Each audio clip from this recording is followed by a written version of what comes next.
El Concilio de Nicea.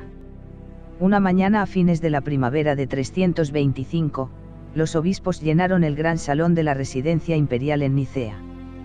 En espera del emperador, ocuparon sus lugares, distribuidos por categorías, en bancos colocados a ambos lados de la sala. A una señal, todos se levantaron y Constantino, que entonces tenía 45 años, entró envuelto en túnicas imperiales. Debe haber sido una imagen imponente, con sus hombros anchos, barbilla firme y porte masculino descuidado, caminó hasta una pequeña silla dorada en el medio de la sala e invitó a los obispos a tomar sus asientos. Con igual deferencia, los obispos indicaron que la precedencia pertenecía al emperador. Y para resolver el problema, todos se sentaron al mismo tiempo. No se han conservado descripciones contemporáneas de las sesiones del Concilio de Nicea.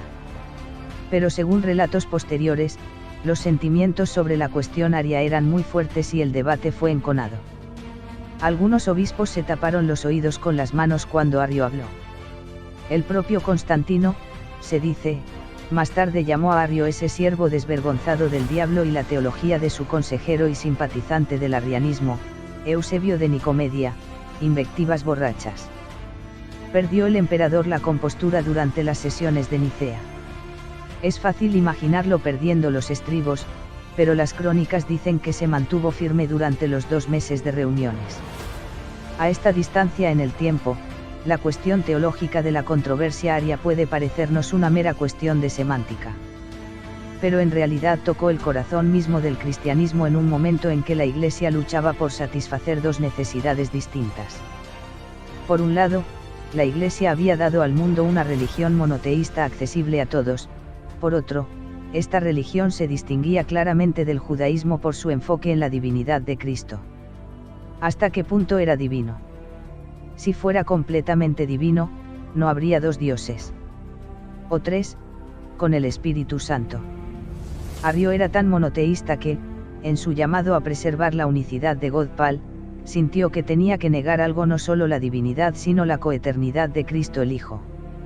La fórmula aria clásica era: si el Padre engendró al Hijo, en el que fue engendrado tuvo un principio de existencia, y por lo tanto, evidentemente hubo un tiempo en que el Hijo no existió.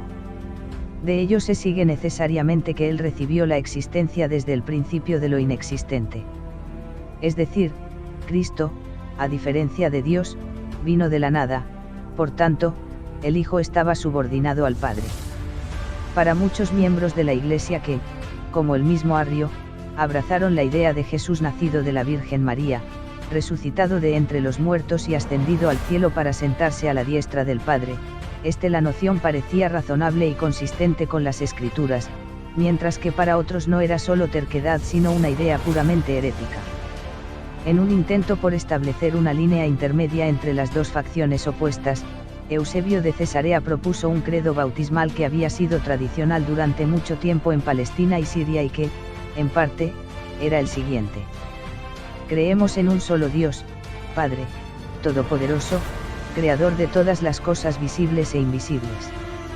Y en un Señor, Jesucristo, Palabra de Dios, Dios de Dios, Luz de luz, Vida de vida, Hijo unigénito, primogénito de todas las cosas, engendrado del Padre antes de todos los tiempos, por Él también todas las cosas fueron creadas, el que para nuestra salvación se encarnó y vivió entre los hombres, y sufrió, y resucitó desde el tercer día, y ascendió al Padre, y volverá en su gloria para juzgar a vivos y muertos.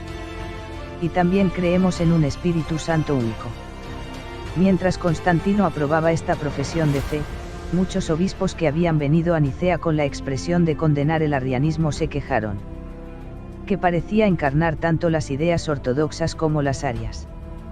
De hecho, los obispos arrianos no encontraron nada en el que no pudieran suscribir, por tanto, la facción conservadora exigió un credo que excluyera claramente las ideas de Arrio.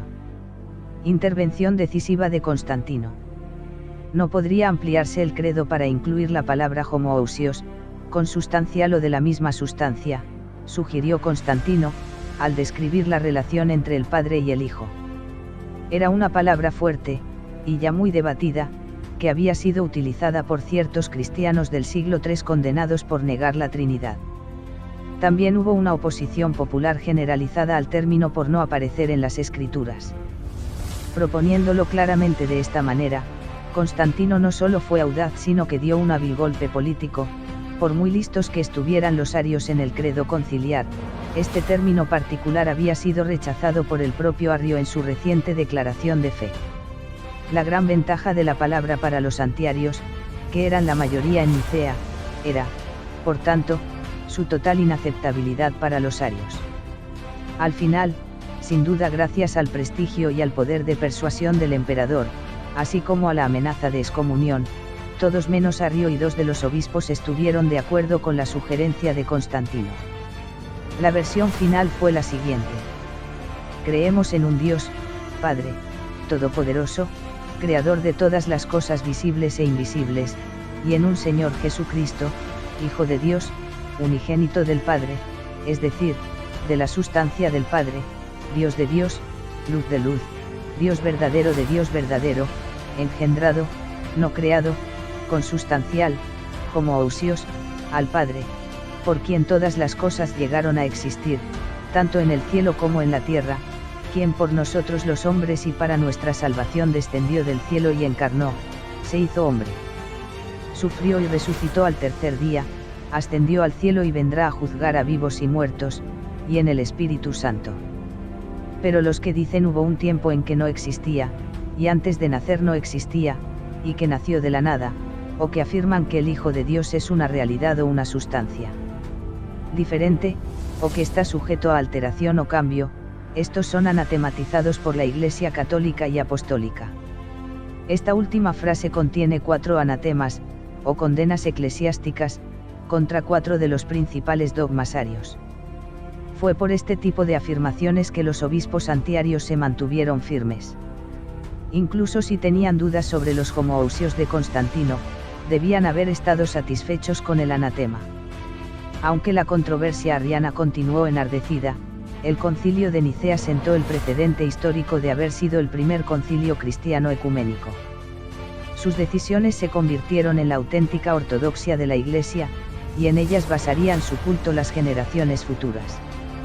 En la lucha victoriosa contra el paganismo, el cristianismo había encontrado su voz, y Constantino, su portavoz oficial, estaba ahora más comprometido que nunca con la cristianización del imperio.